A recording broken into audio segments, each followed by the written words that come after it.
Hey guys, how's it going today? Gonna try something a little bit different. Gonna start on my Collector Art House website, and I wanted to talk about some of the artwork from Severine Pineaux. So I'm gonna start. Let me pull up her page from the site, and I'm gonna go to live video and show a couple of her books. That is the place where I believe she drew inspiration for some of her artwork within the game. So under Sorcery cards, if I go to Severine's page. Yes, first off here you have the elemental avatars, and there isn't a direct correlation per se to these in the books I'm going to show, but just keep those in mind. The thematically how she blends the aspects of humanity with nature. So an avatar of Earth, it's built kind of into the ground, and you have the vegetation and the different insects here. I guess it's kind of obscured by the card. I could have went to the original art page or the full art page, but anyway, you have the mushrooms, some of the different insects, the snake wrapped around the necks of each of these avatars is kind of like a consistent theme, at least for earth and for fire. And then fire again, you have it built into kind of like a flame. The head's built into these the brush up here, and the embers flaming off of that. And then with the Avatar of Water, she's built into the wave. And then Avatar of Air, formerly known as Avatar of Wind, you have her kind of floating in the sky here, and her head amongst the clouds. And you have the butterflies and the birds. So keep that in mind as we get to the book. We're going to see a lot of her creativity with her playing with those themes of blending humanity with nature. But there's also going to be a couple direct correlations, and the first is Unravel. So if you take a look at this skeleton holding the sword, kind of stuck into the ground here, keep that in mind. We're going to see that in the book. And then, of course, the super famous Philosopher's Stone. We're going to see that with the Orbos around the outside and the stone itself. You'll see where that comes from. And then she's done some things where she did some additional research with these alchemical symbols and kind of to dress this up for the theme of this card, which is really awesome. But you definitely see this in the book. And then also Mother Nature is the last piece. So let me switch over to the camera now. Get that. Kill this guy. All right. So now we're live. Move the keyboard. Okay. So there's two books here that I want to talk about. There's Ysambre, and beneath this we have Gothic Fairy. And both of these are beautiful hardcover books. Ysambre, I believe there was 2 series of that. These books were done several years ago. I want to say sometime between 2010 and 2015. It probably says within the jacket here. Yeah, so this one was 2008. But I think this is the first of the 2 series. So there's version 1 and 2. I only have one of those. And then Gothic Fairy. This one, she's actually doing a follow-up of this, and it was out for Kickstarter. Unfortunately, it was only available in the Euro region, so I wasn't able to get that, but I'm hoping I can get that book from her later. So I'm going to start with Ysambre, and then we'll finish up with Gothic Fairy. So let me set that aside for the moment. And I'm going to try to leaf through this quickly and just point out a few things about her artwork. But these books are incredible. I know she sells these at shows. She does shows throughout Europe. Seems pretty frequently. She does exhibitions at major locales in France and neighboring countries. I'm not sure how often she comes to the U.S., but this book is very high quality. It's really thick. You kind of see this cutout. So it was done with probably like a circular table saw or something. This is the whole book has just a very high quality, nice vibe to it. But anyway, right off the bat here, what do you see? This is looks just like the Mother Nature card, right? So this artwork was done over a decade ago, and it's really awesome how Eric discovered her for this game, and she was able to repurpose her art into art for illustrations for the game for several cards. She's done over 20 artworks already. Hesitate to say 20 for alpha because we're not quite sure how many will be in alpha versus how many might be used in the future set, perhaps in beta if there's new art introduced there, or Arthurian Legends. But Mother Nature is a unique card, unique rarity in the game, is the highest rarity, And so that's a pretty special card. And there was an interview, or maybe it was one of the live Q&As on YouTube, or one of the events that the company had, and you had one of the creators, Nick, talked about how Mother Nature was kind of like the big card that stood out to him as one of his favorite artworks. Um, as a father, I could also empathize or relate to that, I would say. I have 3 kids myself, and then Eric kind of said the same as a middle-aged guy. He's like, what, Eric's probably 41, 42, something like that. Also has a couple young kids, I believe. So the Mother Nature really hits home, and kind of hits the target demographic for this game. I know this game really resonates with middle-aged folks that played maybe Magic earlier in their life, or other TCGs, and just kind of like the more mature art in some ways. It's not all mature, or like, I don't want to say it's seedy or racy or in any way by any means. It's just beautiful artwork, and maybe appeals to more of a mature audience, like fathers, mothers and fathers, right? Versus younger kids or teenagers who would be into this kind of art. But anyway, I digress. This is the Mother Nature artwork, and it perfectly fits her mode of wanting to blend humanity with nature. You see kind of like the hair here kind of just blends into the branches as a natural structure, and even in her body, the branches growing off of her body, and the vegetation here coming off is almost kind of like intrinsic to her vascularity, or her veins. Her veins are kind of like organic nature, which is a beautiful concept, even into her belly here, so it kind of transfers to the child. Super creative. I haven't seen like this style in other artists per se, exactly how she does it. So I think that's really special and unique to her. So in my copy here, I purchased some art from Severine, and she was very generous to send me this book as well. And she kind of drew this. This is a hand drawing by her. It looks like it was done in ink. And again, blending humanity with nature. It looks like the face here is kind of built into the trunk of a tree. And you have the vegetation structure up top with the flowers and the leaves. And that's really nice. All right, so let's go through here. I didn't bookmark the pages, so I'm just going to comb through quickly, maybe hone in on a few things as we go here. But there's a couple pieces, and oh, here it is. All right, so when I opened the video, we were on the website, right? And I showed you Unravel. So there it is. Like she took this. This was done, over a decade ago. You have the skeleton structure kind of growing out of the roots into the tree. And I think what she added there was the sword, as we saw, right? And there was like a hand that came out, if I remember correctly, that was holding the sword staked into the ground. But there it is, guys. So this happens a lot throughout the game. There's a lot of, it's obviously common that artists draw from their experience, their native genre, and draw inspiration from their former works when they're commissioned to do work for a game. And here it is from Severin. Really beautiful. And just notice here, like, just what's really cool about this book is just kind of like it's so beautifully laid out. In the background, you kind of have like this faded tree structure over here, which adds like a kind of just like a premium quality and just very artistic and creative, I guess, composition of the page itself. And then the text, the font that's used, every detail here is so meticulous. But then this is more prominent, and that's the feature. Of course, this book's in French. I couldn't read the story, but the art is beautiful, and I love to own it just for that sake, just to kind of leaf through and see some of her great work. All right, so as we're coming through here, excuse me, we're coming through here. Let me keep going and point out a few more things that might be related to the game. All right. This is another cool thing, actually. Let me stop here for a moment. So it has this kind of like transparent paper that kind of lets you see through to the composition beneath and adds a little more depth to the composition of this artwork. And something that she really likes to play with are these biomechanical type themes. And in some of my behind the art features on the websites where I talked to Severine about some of her artworks for Sorcery, she talked about her inspirations that kind of led her to this. So I'll kind of save that if you want to go to the website and read through some of those articles on the Behind the Art. Sorcery Behind the Art is the name of the page.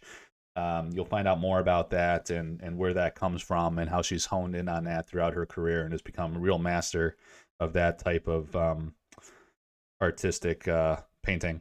So there's a couple arts in here too that are really beautiful, like the blues and just kind of how she captured the night sky, the depth of that. You can see the incredible detail and kind of like the structure of the tree. I don't know if this is intentional, but it almost looks like there's some human like body elements down here, and then it kind of, again, the figure grows naturally, transitions from a tree to a human form, interwoven perfectly. The more you look at it, the more you discover. You know, that's like a testament of great art, in my opinion. Just having that depth and opportunity to kind of envision it in your own way and discover it anew as a viewer. What makes art special. All right, so coming through here, I think, I don't recall at the cuff if there was more that was specific sorcery centric. So let me leaf through quickly because I want to get to the other book where there's some exciting things to share that relate to sorcery in her Gothic fairy book. All right. Yeah, so you got a mix here. You got a lot of sketch work, a lot of study work, and then finished painting quality type things. She's also very much into animals, loves cats. So she's actually has a cat exhibition coming up here in Europe in November, I believe.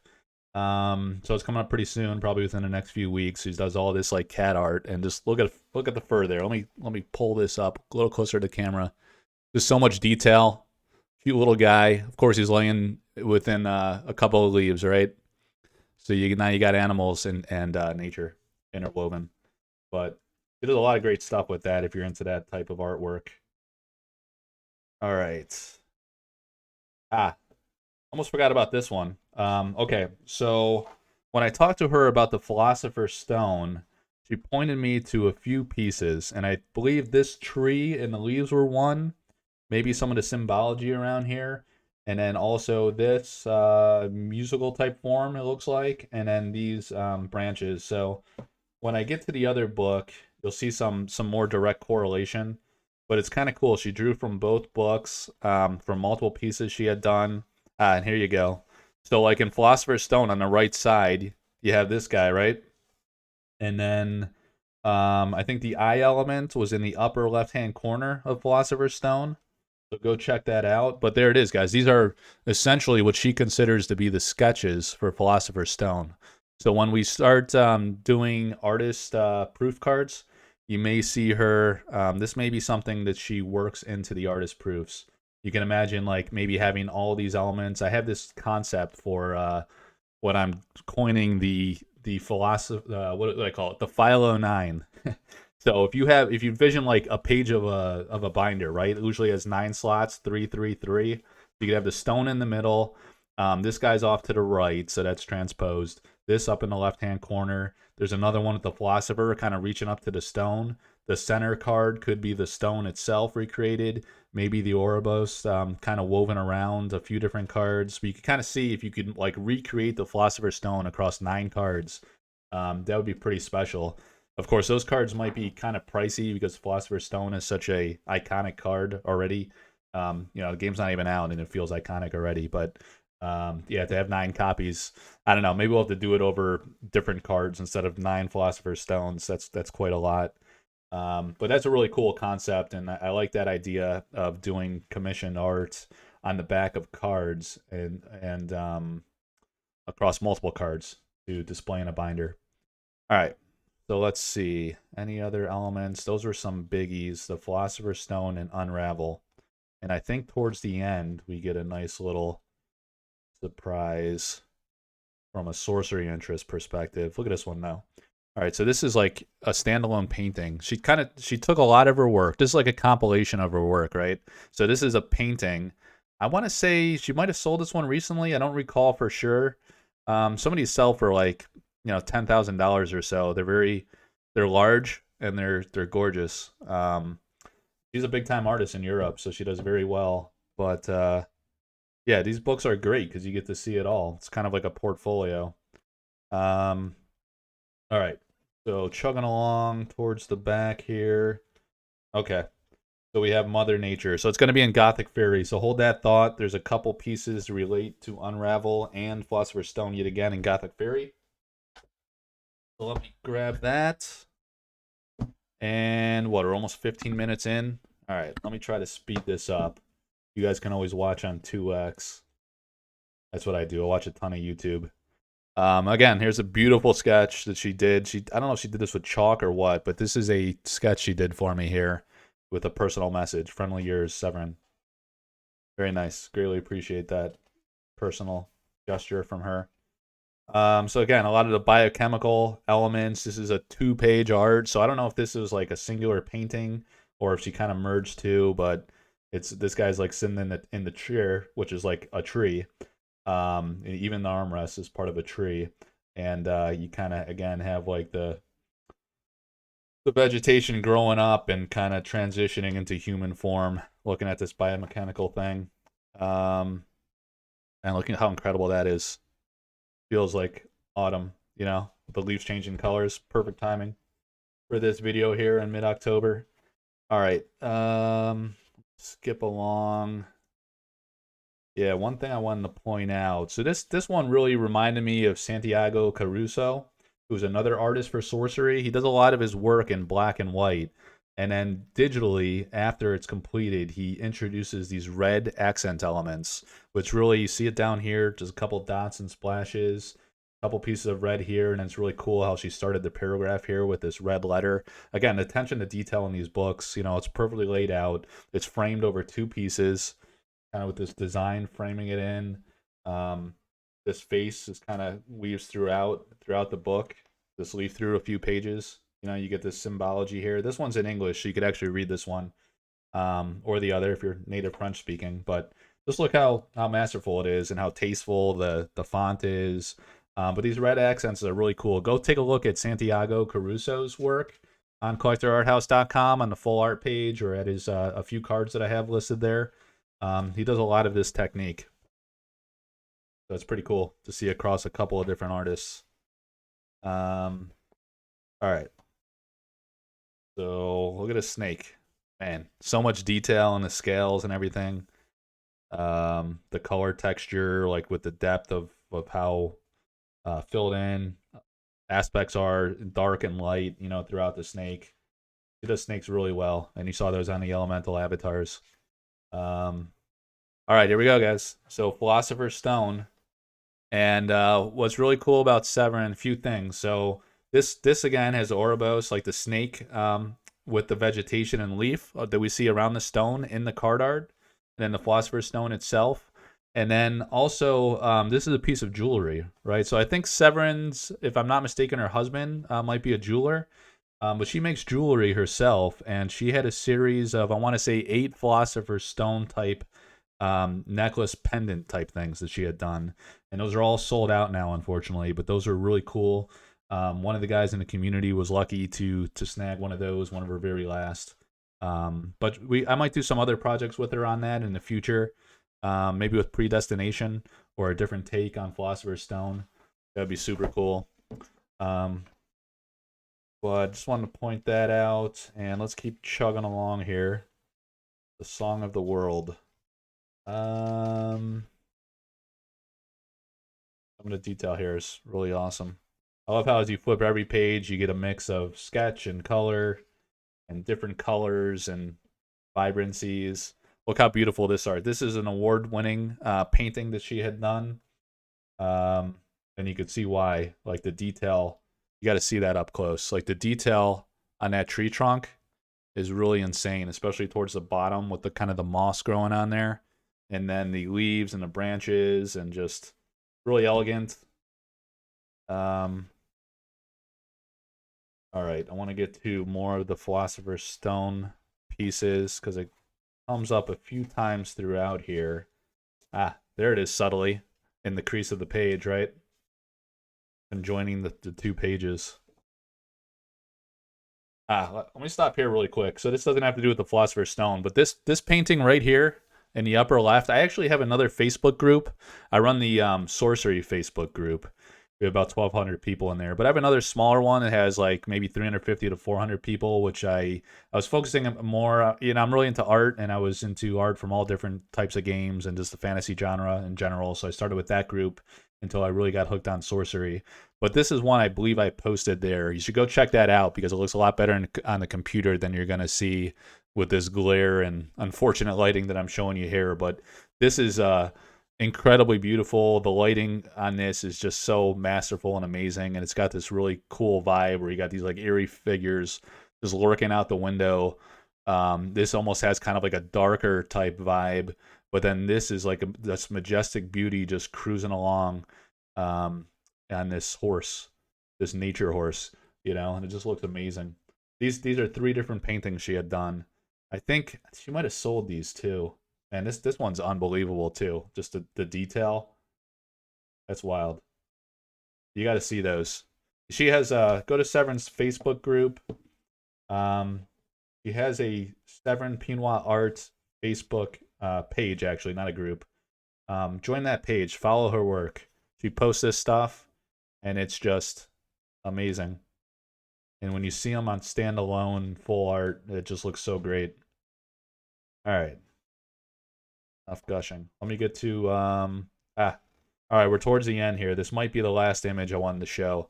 So here you get different take, same Philosopher Stone type vibe, although this vegetation, she kind of tightened this up and augmented it a little bit, so the snake type design continues throughout in the Philosopher Stone card. But then here's a guy from Unravel again too, right? So kind of a 2-for-1 on the same page.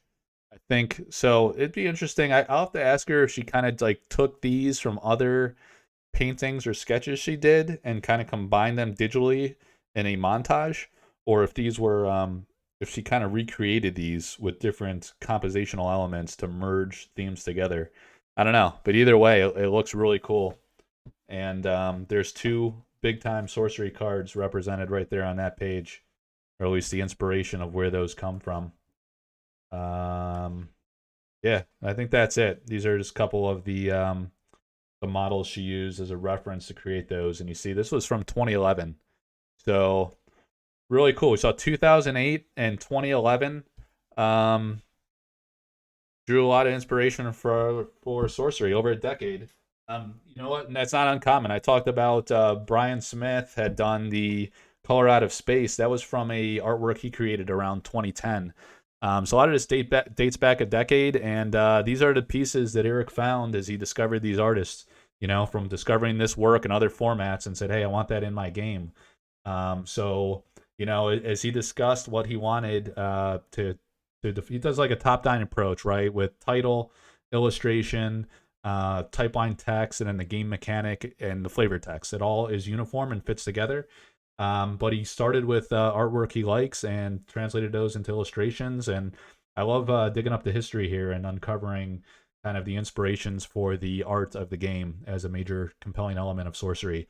The beautiful and amazing artwork and the diversity of art and artists that were leveraged for the game. So there's a lot of great stories in that. Again, if you go to my website and go to the Sorcery Behind the Art page, I try to tell as many of those as I can and make these visible. Love to show off books like this. I have these 2 from Severine. I have one from Vincent Pompetti. And that he also had some things in there that kind of inspired some of the sorcery artwork. So this is really cool. I hope you guys enjoy this kind of thing. It's a little different than other things I've been focusing on recently. If you want to pick up these books, you can reach out to Severine or reach out to me, and I'll ask her if these are still available and see if I can make a connection for you guys there. But thank you for watching the video and taking an interest in sorcery and sorcery art. Please like and subscribe to the video. Check out my links in the comment thread there, or in the video notes. And yeah, again, thanks for watching. Hope everybody's doing well, and enjoy the rest of your weekend. Take care.